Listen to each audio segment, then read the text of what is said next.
చెదిరిపోని ఆశ నీకు తోడుగా నీడగా.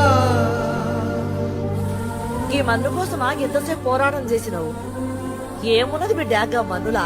ఈ మట్టిలోన ఏకమైన మీ అమ్మా నాన్నల చల్లని దీవెనలే నీకు శ్రీరామ బిడ్డ, రక్షగా. ఏ ఊరు